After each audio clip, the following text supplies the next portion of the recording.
Let me ask you a question. Have you ever met someone who just walks into a room and changes the energy? Not because they shouted, not because they demanded attention, but because something about them quietly whispered, "I've already won." See, winning isn't about trophies. It's not about money or titles or praise. Winning is a mindset. It's not something we do. It's something we are. And here's the truth most people miss. You don't become a winner after you succeed. You start thinking like a winner before you ever get there. Let's begin with why. Let's talk about how winners think. It starts with language, not out loud, internally. When most people face a challenge, they say, "I don't know if I can do this." Winners say, "This is hard, but I'll figure it out." That's not just motivational fluff. It's a pattern. Winners control the narrative in their minds. Where others see problems, they see puzzles. Where others see threats, they see opportunities. Where others stop, they start. Winners are solution-oriented. They don't dwell on blame. They don't waste time complaining. They ask, what's the next step? What can I control? What did this teach me? And over time, that becomes a mental habit, a reflex, a mindset that transforms pressure into performance. Most people live their lives trying not to lose. They play it safe, avoid mistakes, and steer clear of anything that might make them look foolish or feel uncomfortable. Their decisions are guided by the fear of failure, fear of judgment, and the need to preserve what they already have. Whether it's their reputation, their image, or their sense of control. But this mindset doesn't lead to greatness. It leads to stagnation. Winners think differently. They don't play to protect. They play to grow. Growth requires risk. It demands courage. It invites failure. And that's why most people avoid it. Because growth is not glamorous. It's messy. It's uncertain. It's filled with challenges that test your patience, your resilience, and your belief in yourself. But winners lean into those challenges. They're not looking for the easiest path. They're looking for the one that stretches them. Because deep down, they understand something most people don't. If you're not growing, you're slowly shrinking. Winners approach life like a practice field, not a performance stage. They know that every conversation, every obstacle, and every opportunity is a chance to sharpen their thinking and expand their capacity. They don't fear failure because they're not focused on protecting their pride. They're focused on learning. If they make a mistake, they don't hide from it. They dissect it. They ask, what did that teach me? And more importantly, how can I use this to get better? This mindset shows up in the smallest decisions. When others avoid feedback, winners seek it. When others try to look perfect, winners choose to be real. And others avoid the hard conversation, winners initiate it. Because they know that truth creates progress. They're not interested in comfort. They're interested in transformation. It's not that winners don't feel fear. They do. But they've trained themselves to act anyway. That's the key difference. People who play to protect wait for fear to go away before they take action. Winners accept fear as part of the process. They feel it, and they move forward regardless. That's what makes them grow. That's what builds the kind of strength that doesn't need to be loud, it just needs to be lived. And because they play to grow, winners are always evolving. They're never stuck in yesterday's identity. They don't need to cling to the old version of themselves because they're too excited about who they're becoming. That's the real prize, not the recognition. Winning isn't something that happens at the finish line. It's not the applause, the award, or the moment your name is recognized. Those are results, reflections of something deeper. Real winning starts much earlier, long before the medal is placed around your neck. It begins in the mind. It begins in the quiet moments when no one is watching. It begins when you choose to believe in a version of yourself that doesn't yet exist. and then commit to becoming it. Most people think winning is a result of success. That once you succeed, once you're validated, you'll finally feel like a winner. But that mindset puts you in a constant state of waiting. Waiting for permission, waiting for signs, waiting to feel ready. But the truth is, you don't feel like a winner because you've won. You win because you've already decided to carry the mindset of a winner every step of the way. The people who achieve great things don't walk into the world asking, "Do I have what it takes?" They tell themselves, "I'll find what it takes." That belief, that decision is what shapes their actions. And it's their consistent actions, not their outcomes, that create success. When your mind is wired for winning, you show up differently. You speak with conviction, you work with purpose, and you carry yourself with quiet confidence even before the results appear. This doesn't mean you ignore doubt. Everyone feels it. But the difference is how you respond to it. A losing mindset listens to doubt and obeys it. A winning mindset hears doubt but keeps moving. It turns the volume down and turns the focus up. Instead of asking, "What if I fail?" a winner asks, "What if I grow?" That shift in perspective makes all the difference. When you think like a winner, you also stop tying your identity to your outcomes. Whether you succeed or stumble, you keep your mind anchored in growth, not approval.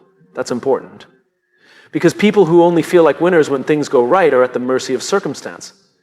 But when you start from the mindset of a winner, you stay grounded through wins and losses. Your confidence isn't fragile. It's built on something stronger than public praise. It's built on personal integrity. Thinking like a winner also means choosing to focus on what you can control. You can't always control how things turn out, but you can control your attitude, your effort, and your resilience. Winners obsess over those things.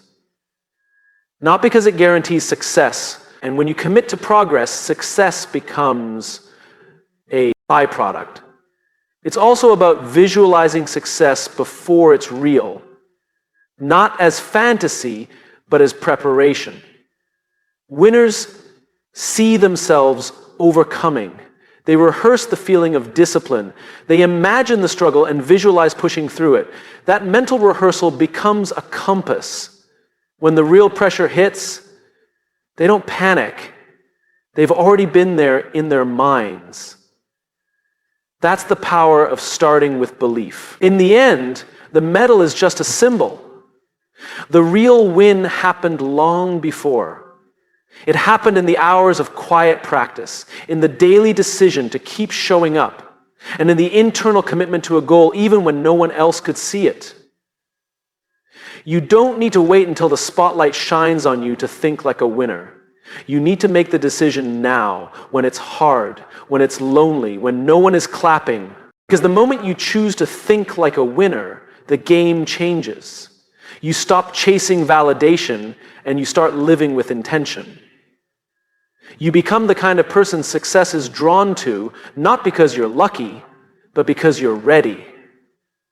And readiness starts in the mind. Always, the difference between those who rise and those who stay stuck often comes down to one invisible force: the inner narrative. It's the quiet voice in your head that runs 24/7, shaping how you interpret setbacks, how you respond to pressure, and how you see yourself. Winners understand this. They know that what you say to yourself matters even more than what others say about you. So they take full responsibility for their internal dialogue. They don't let their minds wander aimlessly. They guide their thoughts like a captain steering a ship. Most people don't realize they're even telling themselves a story. They react to situations without noticing the script playing underneath. I always mess this up. This probably won't work out. I'm not as good as they are. These thoughts don't seem like much. They show up quietly, almost passively, but over time they become beliefs. And beliefs shape identity. If you keep telling yourself you're not good enough, eventually you'll start acting like it. Not because it's true, but because you've accepted it as truth. Winners don't leave that to chance. They listen to their self-talk the way an editor reads a manuscript, carefully and critically. When negative thoughts creep in, they question them. Is this thought based on fear or fact? Is it helping me or holding me back? Is this the mindset of someone who grows or someone who quits?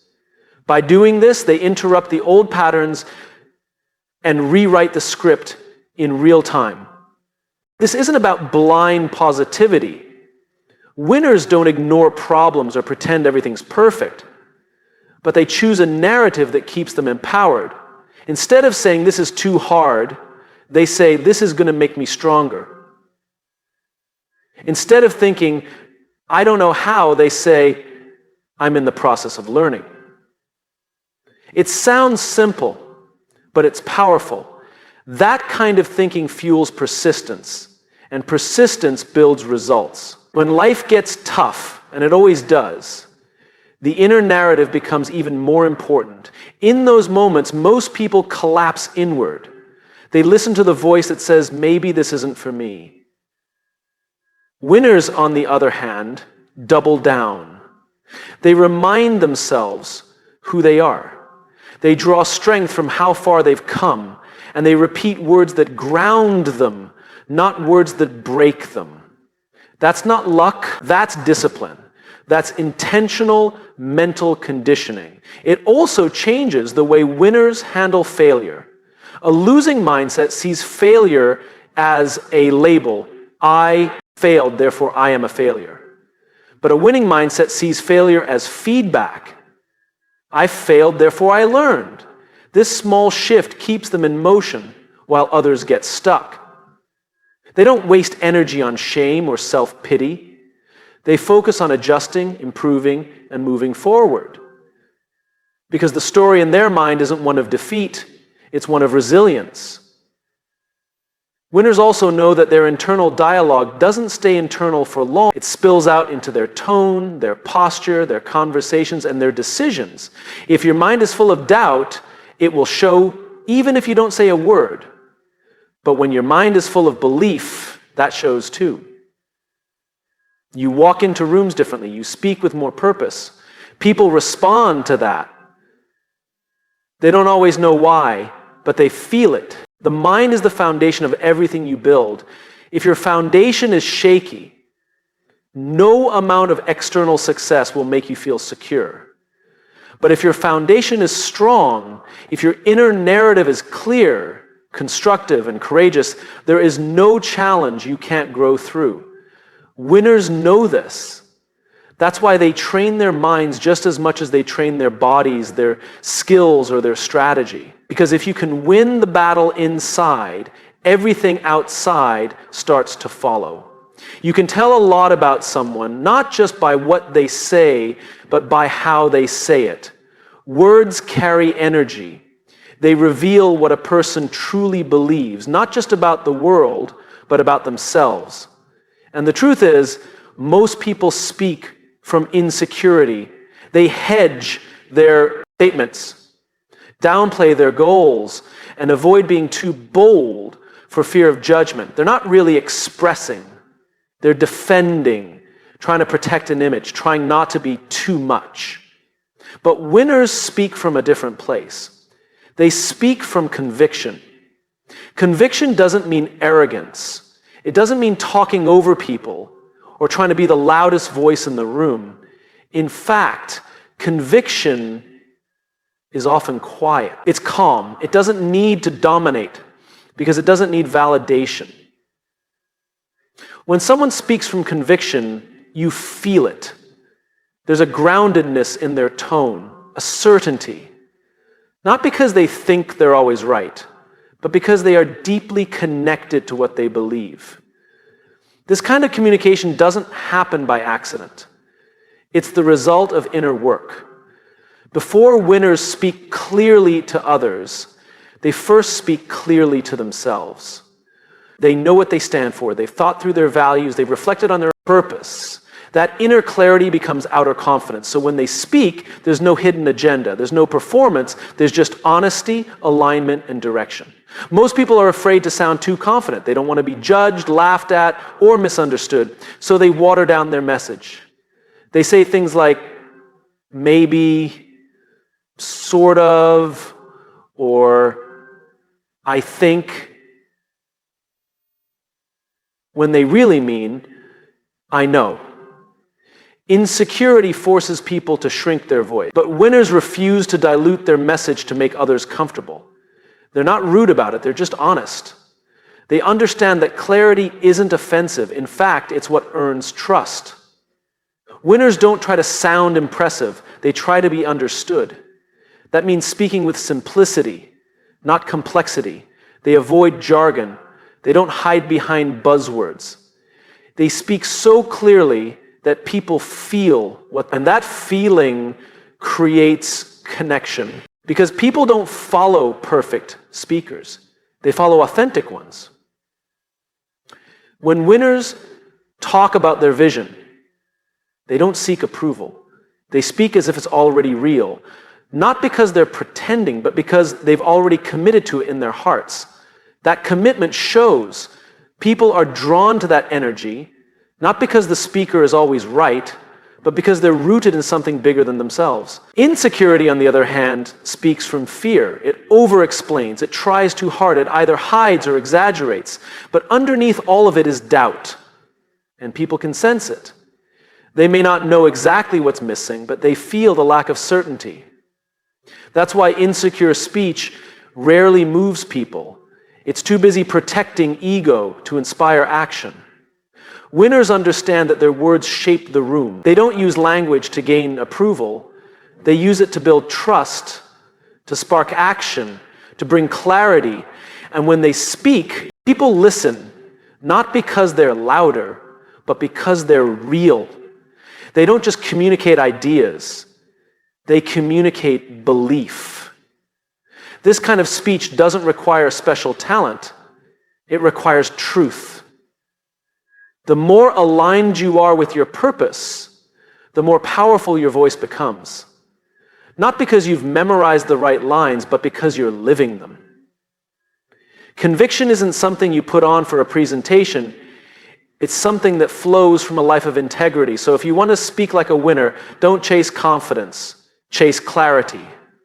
Don't try to impress, try to impact. Speak from what you know, what you believe, and what you're committed to. Because when you speak from conviction, people don't just hear you, they believe you, and more importantly, they remember you. Confidence is what everyone wants. It looks good, it sounds powerful, it seems like the key to every room we want to enter. But here's the truth. Confidence is overrated. It's nice to have, but not necessary. You don't need to feel confident to move forward. What you need, what winners rely on, is courage. Because courage shows up when confidence is nowhere to be found. Courage acts in the face of doubt, fear, and uncertainty. And that's what separates those who do from those who wait. Most people don't move because they're waiting to feel ready. They think, once I feel more confident, I'll go for it. But that day never comes. Why? Because confidence is a result, not a prerequisite. You build it by doing. You earn it through experience. But to get to that experience, you have to act before you feel sure. That gap between fear and action, that's where courage lives. Winners know this. They don't wait to feel fearless. They don't need perfect conditions. They understand that fear is part of the process. It's not a signal to stop. It's a signal to step up. They feel the fear and move anyway. Not recklessly, not without thought, but with the belief that they'll either succeed or grow, and either one is a win. Courage is quiet. It doesn't always come with a bold voice or a dramatic gesture. Sometimes it's as simple as speaking up in a meeting when your heart is pounding. Sometimes it's posting your idea when you're afraid people won't get it. Sometimes it's just showing up again after you failed last time. Confidence waits until it's easy. Courage moves when it's hard. There's a misconception that people at the top, leaders, entrepreneurs, athletes, are just naturally confident. But if you really ask them, most will tell you they still feel fear. They still question themselves. The difference is they've trained themselves to act anyway. They've made courage a habit. And that habit is what builds momentum. Momentum then builds confidence. But it starts with that first brave step. Courage also builds resilience. Because when you act without certainty and you survive, you prove to yourself that fear isn't fatal. You become less controlled by what might go wrong. You stop being paralyzed by what if, and start trusting your ability to adapt, learn, and keep going. And over time, that trust becomes a quiet kind of confidence. Not the loud, showy kind, but the unshakable kind that comes from earned experience. Another key thing to understand, courage is not the absence of insecurity. It's movement with insecurity. Everyone has doubt. Everyone has imposter syndrome at some point. But courage doesn't wait for those voices to go away. It walks through them. And every time you do that, every time you take action despite those voices, you weaken their hold. You remind yourself that you're bigger than your fear. The people who move the world forward aren't the ones who feel the most confident. They're the ones who act from commitment. Commitment to their purpose, commitment to their values, commitment to becoming more than they are right now. And that commitment fuels their courage. So if you're waiting to feel confident before you start, stop waiting. Confidence might join. Most people are waiting for the right moment, the perfect opportunity, the green light that tells them they're finally ready to go after what they want. They think success is something they earn after enough proof, enough praise, or enough progress. But that's not how it works. Winners aren't born at the finish line. They're born the moment they make a decision. You don't wait to be a winner. You decide you later, or it might not. But courage will walk with you from the first step. That decision isn't about results. It's about identity. It's about choosing who you are going to be before there's any evidence to support it. Most people want proof before they believe. Winners believe before there's proof. That belief isn't blind optimism. It's leadership. It's the courage to say, this is who I am, even when the scoreboard says otherwise, even when no one's cheering, even when there's no sign of progress yet. Deciding to be a winner is about more than just goals. It's about standards.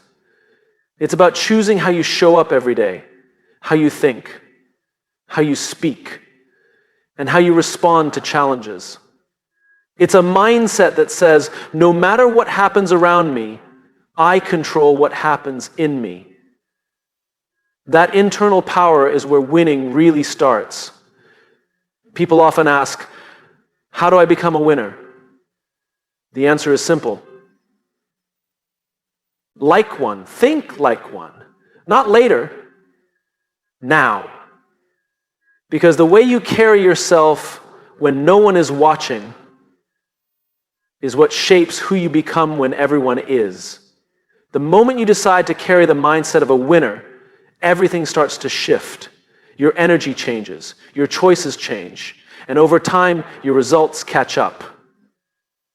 Waiting is the enemy of growth. It tricks you into believing that you need something more before you can begin. So, more time, more support, more confidence. But winners don't wait to feel ready. They act and become ready through action. The decision comes first. Readiness is something you create, not something you wait for. And this decision, it's not loud. It's not dramatic.